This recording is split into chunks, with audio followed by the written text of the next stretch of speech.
Hello and welcome to AviaDev Insight Africa, the podcast offering a window to the world of African aviation with your host, John Howell, CEO and founder of AviaDev Africa. Today, we're going to focus on the AviaDev event coming up in June. We've seen an unprecedented demand for the event. We're now sold out of exhibition space, but we do still have a limited number of delegate places available. And of course, if you are a tourism authority, you're most welcome to register for the event as well. Today, we're going to introduce a brand new forum, which is going to take place immediately ahead of AviaDev Africa in Zanzibar, specifically on the 11th of June. So it is a forum that sits alongside the main AviaDev event.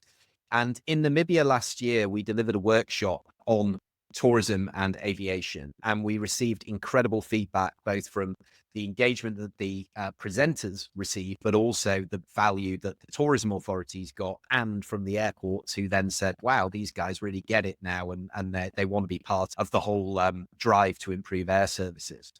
And so this year we're going to go bigger, and we're going to take it onto the main stage and make it into a full half days event. So the event in question is named the Tourism and Aviation Connectivity Forum. It is a platform offering practical advice and also showcasing best practice from across Africa to inform the attending tourism authorities about how they can get involved in a proactive and progressive way and have a positive impact on air route development. It is also an opportunity for destinations to understand how airlines plan their routes and how they can be influenced to start service or increase frequency. And then finally, of course, what's super important is it will also cover how to build a committee that is dedicated to improving air access and also to build stakeholder engagement in the destination. Quite lofty ambitions. And to discuss the platform in more detail, I'm joined by our wonderful three partners for the forum. In no particular order, we have Tim Harris from Helm Growth Advisors. We have Natalia Rosa, who is the tourism project lead at the SADC Tourism Business Council, and Kojo Bentum-Williams, the CEO of VoyagesAfriq, Africa's premier tourism platform and publication. Tim, I'm going to start with you because I think it's an interesting story many of our listeners will have heard about, of course, when you were CEO of Wesgrow, and you were one of the first, not just to understand the link between tourism and aviation, because there's a lot of theory that's been there for a long time, but it's always about execution. It's about doing something with that knowledge and making an effort. And of course, you and your partners launched the Air Access initiative in Cape Town back, I think, 2015, so 10 years ago or so. And before we get into the specifics of how to do it, which is something we're going to cover today, and also something that is a big part of the forum itself, I'd like to start with kind of the beginning and the end. So the first part of my question is, why was it created? And secondly, what are the benefits? What are the results 10 years on? And then we can fill in the gaps in the middle. Okay, perfect. Thanks a lot, John. So as you said, I was running essentially the development board for Cape Town and the Western Cape back then, responsible for investment promotion and export promotion alongside tourism, and tackling tourism through leisure tourism promotion, and obviously running the convention bureau, attracting MICE. And what we realized quite early on when I was there is that we were a long-haul destination for almost all of our major markets around the world, actually across tourism, but also investments and exports. And that's an interesting situation for almost every African tourist destination. We are far from major markets. And therefore, I think connectivity is arguably at the top of probably every African tourist destination's list in terms of being able to grow high-value tourism. This was certainly something that we realized, that unless we were going to be able to improve connectivity, and particularly non-stop connectivity, back then you'll remember Johannesburg was a very different hub for the region. But what we found was a lot of people were complaining about the extra step, having to sometimes travel from their market to a Middle Eastern hub to Johannesburg as a hub, and then on to us. And all of a sudden you were looking at quite a long route and quite an uncomfortable route. And what we were seeing was more and more demand, certainly from investors, from buyers, from conference organizers and delegates, and from leisure travelers for the ease of non-stop point-to-point connectivity.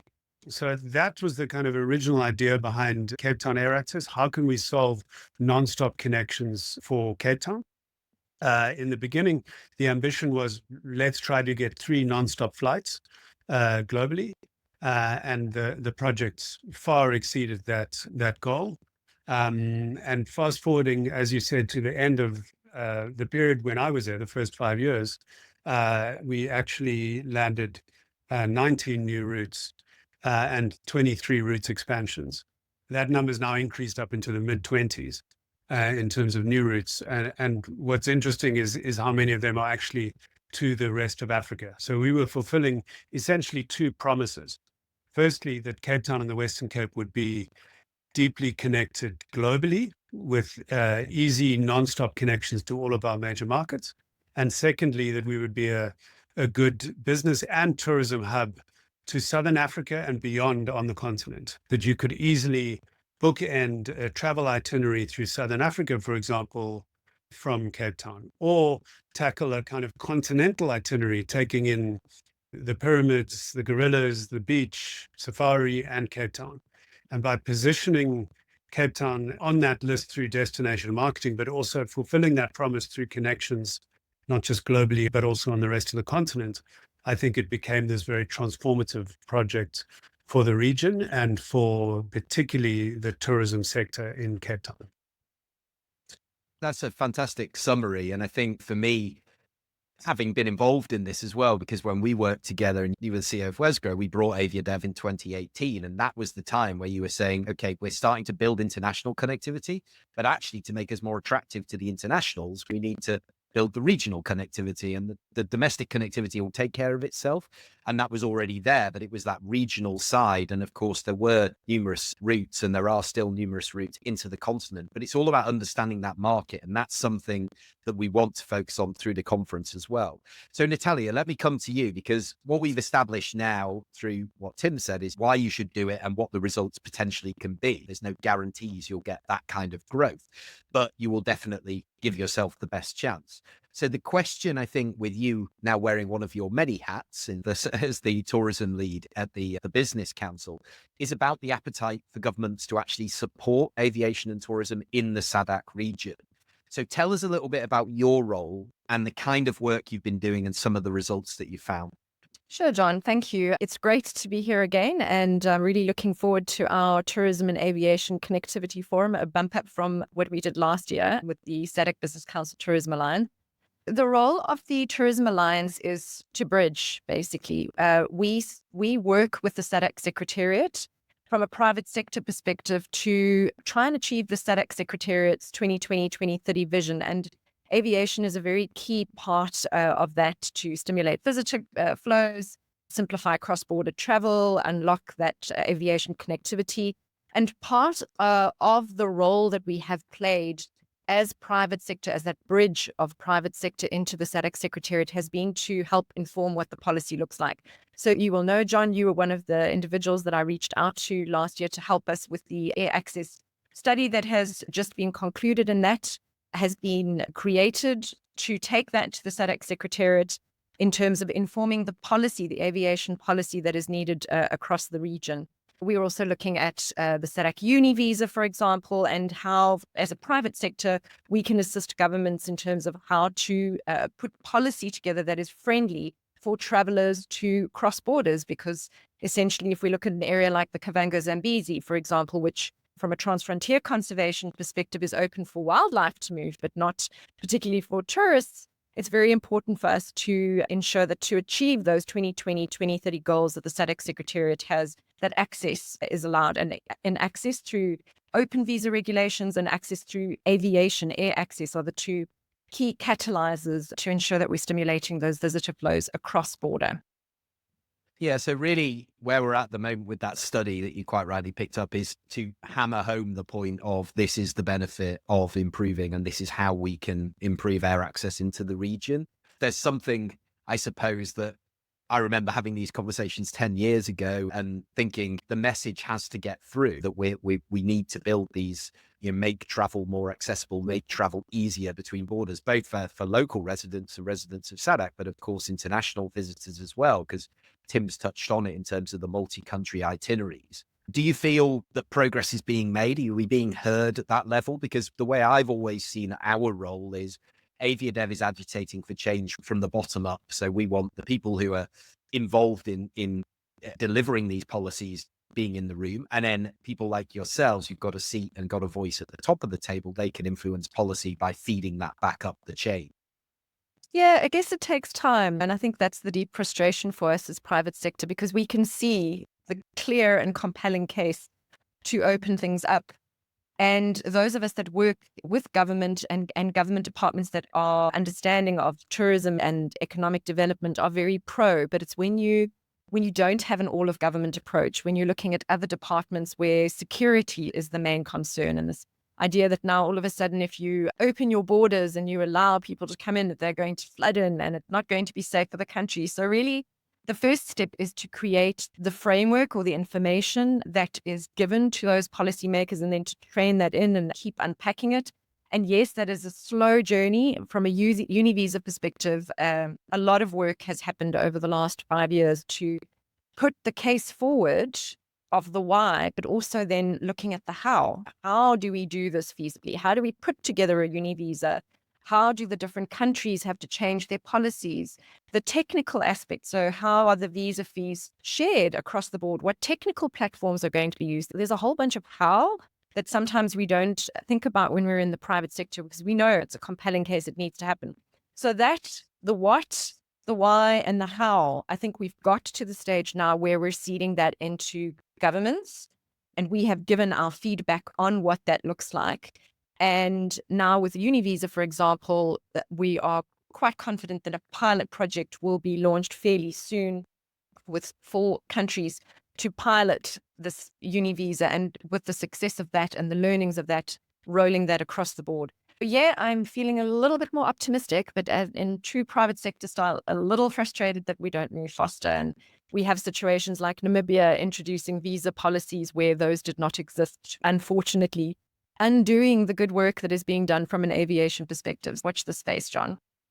Yeah, I think it's very pragmatic. Look, we don't have a choice. You've got to keep trying. And it's all about influence and continuing to bang that drum and to make some noise about it and to advocate the case. If we're quiet, then you get steamrolled, and that's the way it works. Thanks for all the work you do with that. So it's perfect timing and perfect kind of segue into bringing in Kojo into the conversation, because Kojo, you and I have known each other for decades, right? And nobody, in my opinion, has got a stronger network in African tourism probably than you. You've spent the last 10 years going to huge events, supporting these big tourism events, both on the continent and internationally, where the African countries promote themselves to the world as well. But often there is this reluctance for, and this comes down to the point of what we're trying to do, is bring tourism and aviation together. And there has been a traditional reluctance either to work together. So I'd love for you to give us a bit of an idea as to where you think this is coming from. Is it that people are reluctant to share success, or that they don't know how to work together and they'd rather work in silos, or they see their roles differently? Again, good to be here, and morning to the colleagues.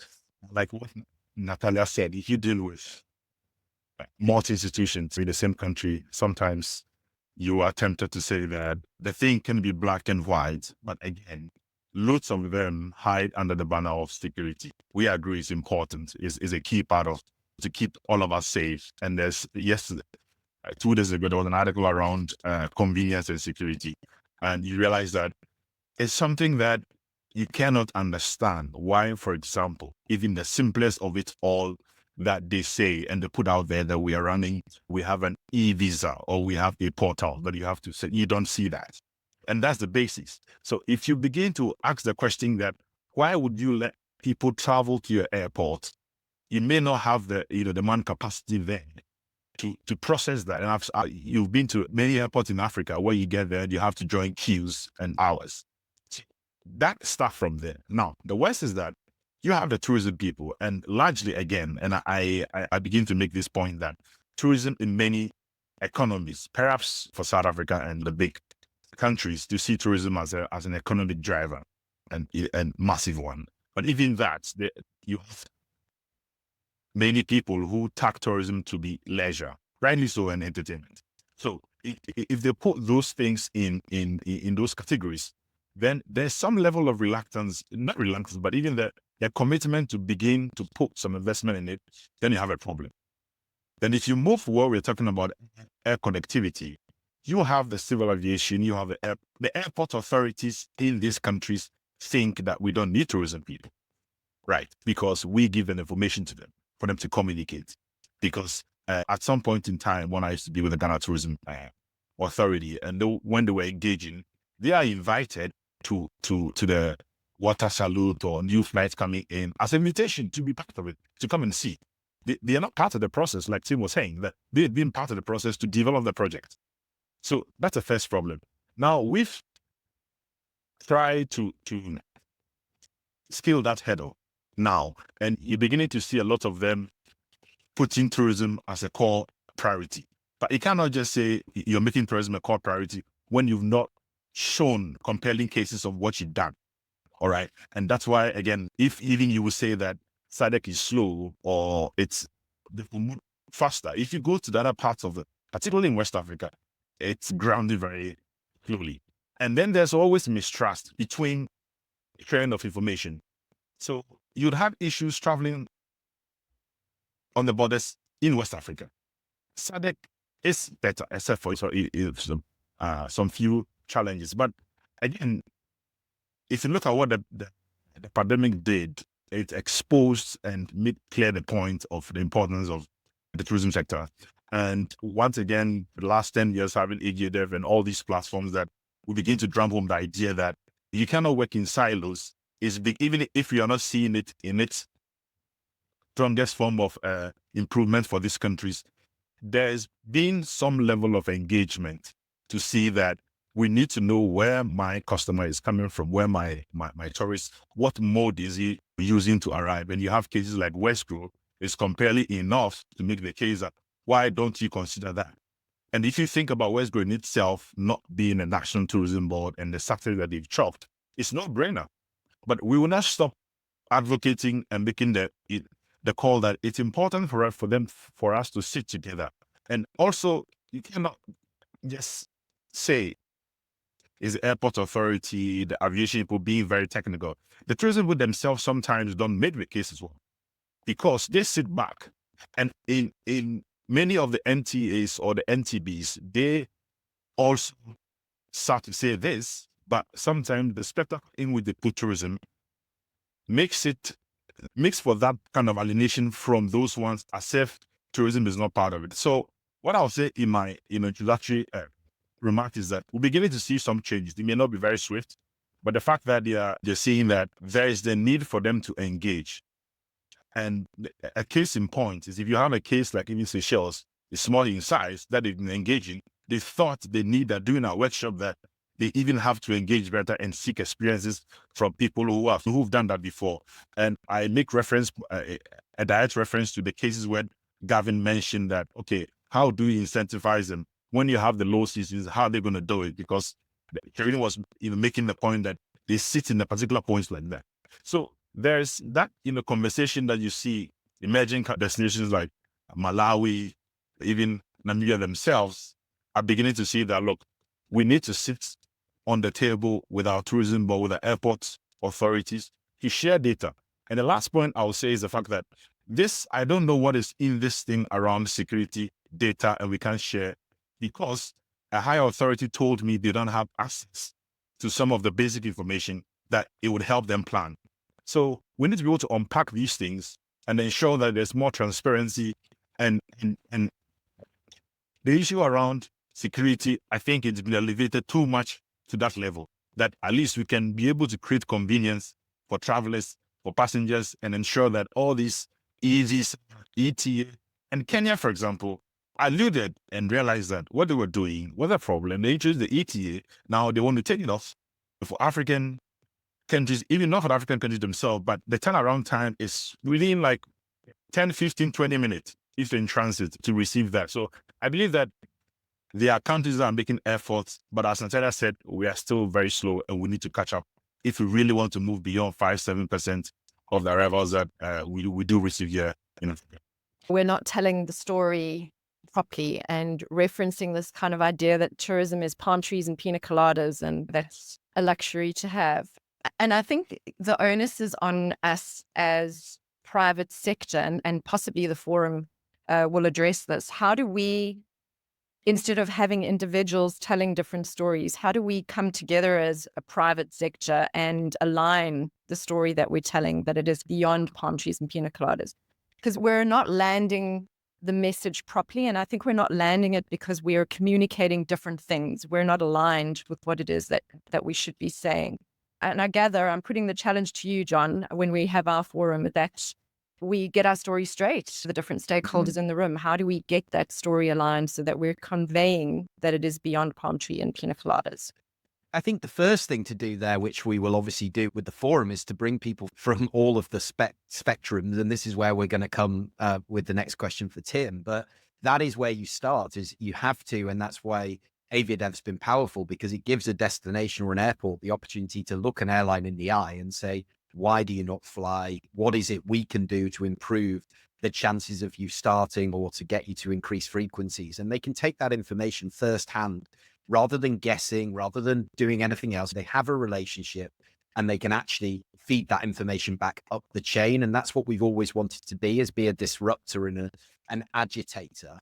But Kojo's covered so many points there. And it's really about, how does a tourism authority see itself, which of course is something you guys talked about. Is it just a it's promoting what's already there, or is it trying to be proactive and get ahead of it, which is where we're going to come to now with the next question, which is all about building a structure that is put in place with the right people, that has a clear, unified ambition, that can go out with one voice and not have sort of multiple people saying different things and having different engagements, so that the airlines or whichever stakeholder is being engaged is actually understanding that there is a unified vision here and that there is a stakeholder approach.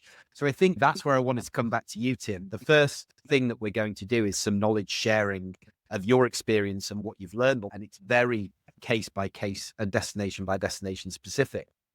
But you're going to talk about how to structure, how to build an air access committee for a destination. So what kind of things are you going to cover here?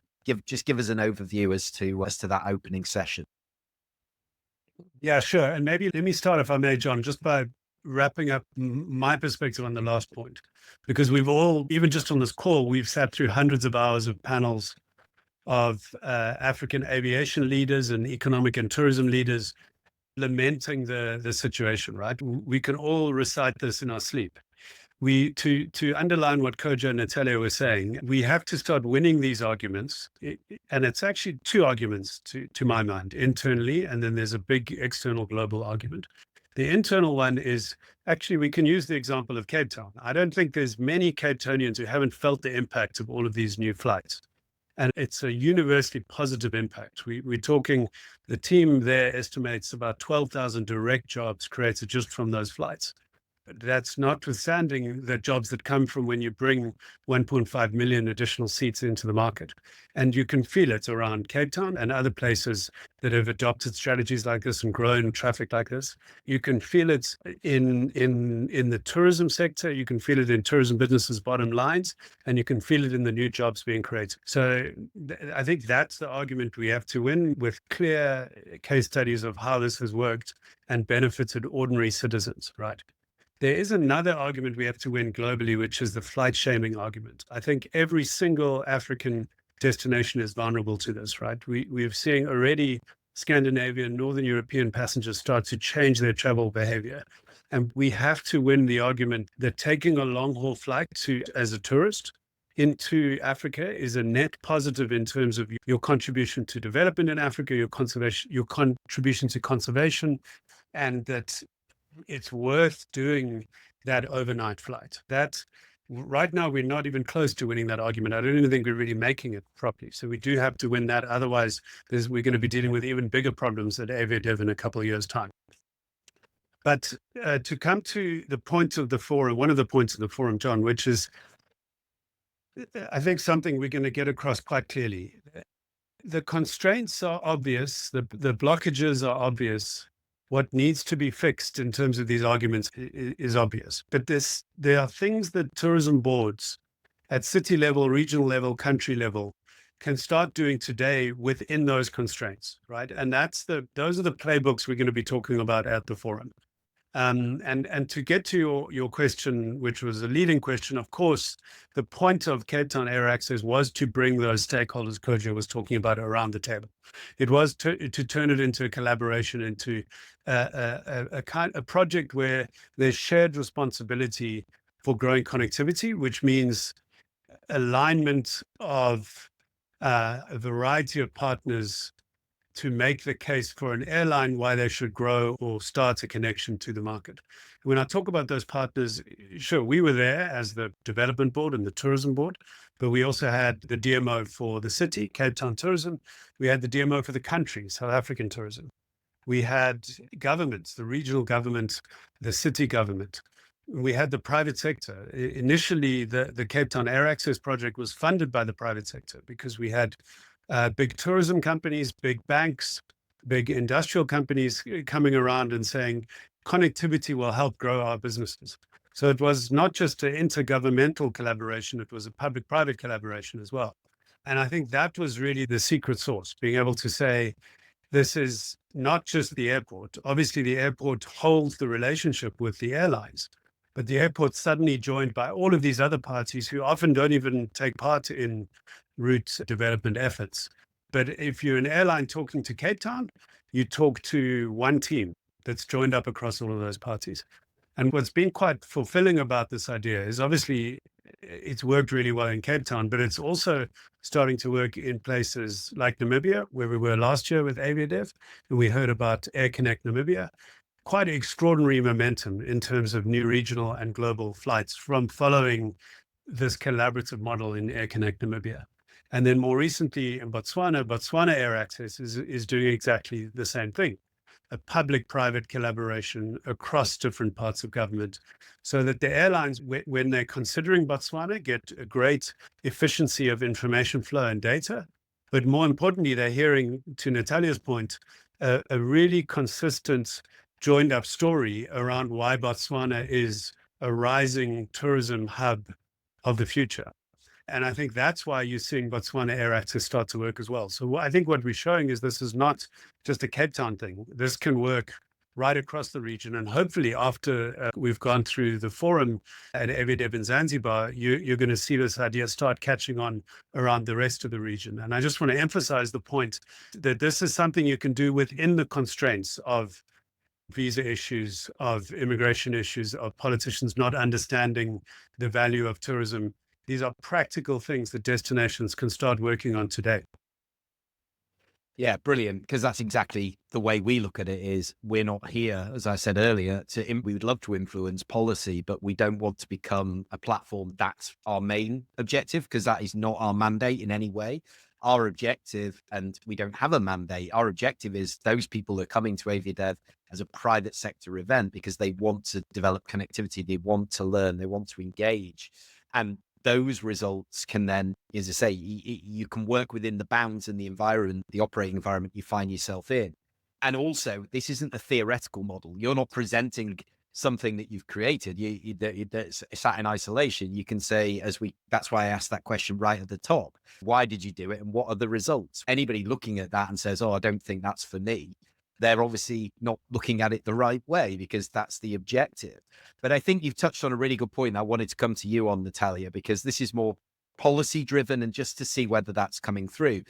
Tim touched on the fact that sharing this communication about an air route, what it will do in terms of development for a region and actually promoting the benefits of air transport, the benefits of tourism, what it does for a local community, being particularly good at that. But also where it comes to the question of the whole conversation around over tourism and seasonality and capacity. I think in my experience, maybe this is less of an issue for the governments in the SADC region because there is capacity, there is opportunity. I hear this from South Africa tourism all the time. But how much of a concern is that at that level? Are they talking about flight shaming, about over tourism, about capacity issues? No, it's not a discussion at all. And it actually, to Tim's point, the flight shaming is a discussion that we should be having because at the end of the day, it's what our customers care about. It's what our travelers care about. So we should be talking about what our travelers care about. It certainly is not an issue that is on the table at all. That's really, that's really interesting. And that chimes with what you hear as well, Kojo?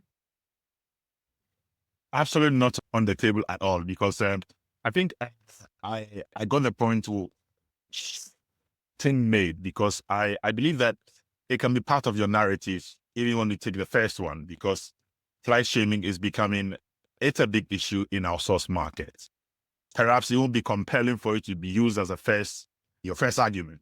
It forms part of what you could advance when you're speaking to the travel trade from the source market. That's what I can say.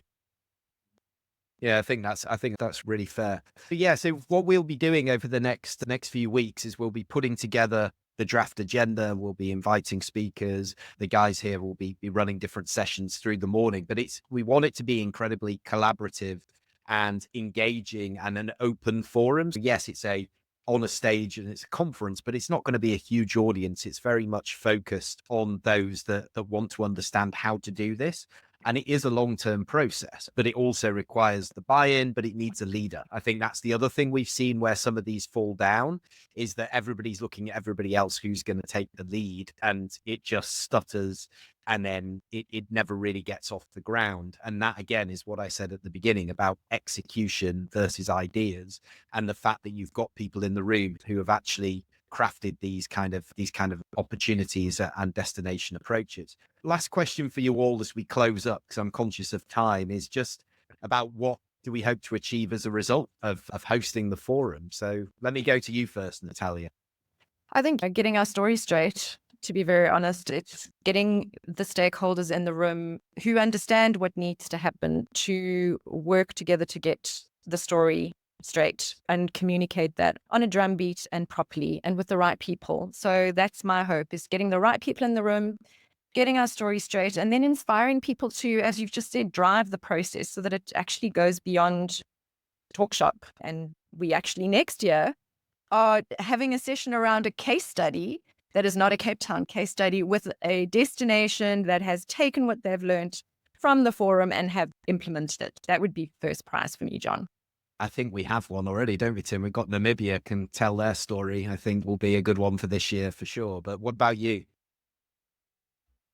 I think the useful thing about doing the forum at AviaDev is that everybody there is then going to spend quite a long time face to face with airlines.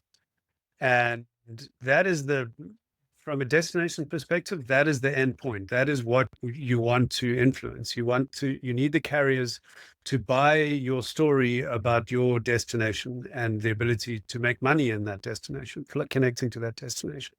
So we actually asked one of the regional carriers that we work with about their experience working with collaborative teams versus working individually with airports or aviation authorities or tourism boards. And I'll just read you the quote that we got from the head of network planning. They said, there are a large number of stakeholders to engage with and limited data sources available.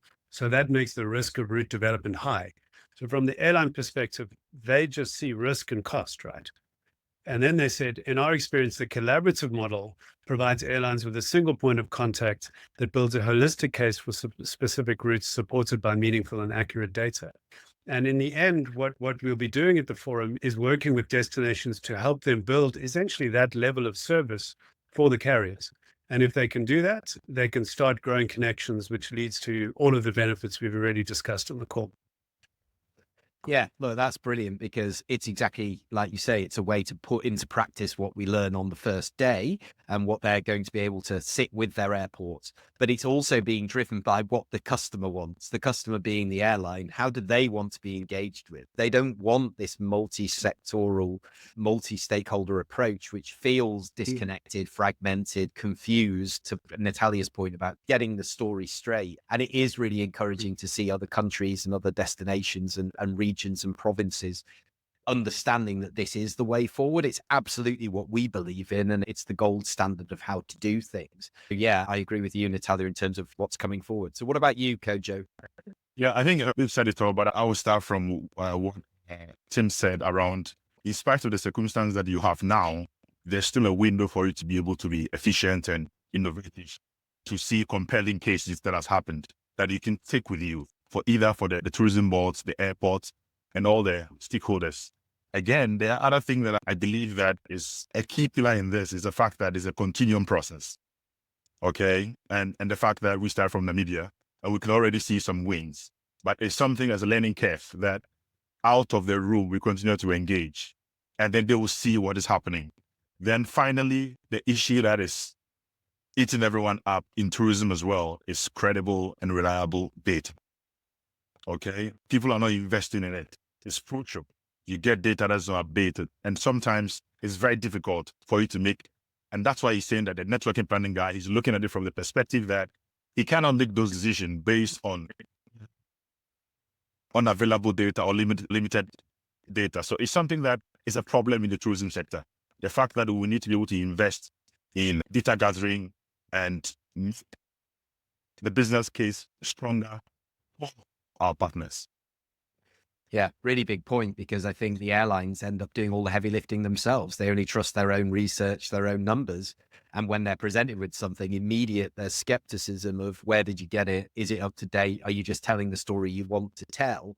And comes back to Tim's point about you want to mitigate that risk. That's what an airline wants. It wants support to launch. So whatever that can be, support with the data provision, support with marketing. And that's obviously that kind of relationship. So it's not transactional. It's something a lot wider. And the only other point on what you've said as well is that, yes, this is a competitive environment. That's what AviaDev is trying to create, is where you're competing for service. But it doesn't necessarily mean that for you to get a service, your neighboring country has to lose, right? You can both win, because whether you like it or not, you're competing on a global basis, on an African basis, whatever it may be. And if you're not there, if you're not in the room, if you're not having the conversations, if you're not engaging, if you're not learning from the people on the podcast about exactly how to build these things, then you're going to be left behind, because that is just the nature of things. So I suppose the big question is, how do you see your role as a tourism authority? Is it marketing what you already have, or is it being proactive to actually craft the future of your destination? And if it is the latter, then of course, come and join us at AviaDev in June. If you did enjoy this episode, do share it with somebody. If you're a tourism practitioner, share it with your airport company. If you're an airport company, share it with your tourism boards. I think that ultimately it's really a case of destinations that fail to fully integrate tourism within their aviation strategies. They actually risk losing routes. And once you've lost a route, everybody on this call will tell you it's so hard to get it back. So you have to work very hard with your existing airlines and engage them, because that is route development, growing the number of frequencies with an existing carrier as much as it is attracting new airlines as well. So thank you to the three of you for being great guests, and really excited about what we're going to deliver for Africa in June. Thank you for joining us. Thank you, John. See Thank you you, John. for Thank palm you. trees and pina coladas. See you. Yeah, we're moving beyond palm trees and pina coladas, but let's have some There we palm go. trees and pina coladas. Sounds good. Sounds good. Yeah, in terms of getting involved, you can have a look on aviadev.com. You can reach out to myself or to Kojo for some more information as well. And if you go to aviadev.com, there is a dedicated page there that will take you across to the Activity and Tourism Forum. We'll be filling the program over the coming weeks. And just the final point on this is, one pass for the event gets you access to the full thing. This is not a separated event. This is pre-event workshop conference that then you will be able to apply the following 2 days alongside your airport with your existing and potential airline customers. So we hope to see you there.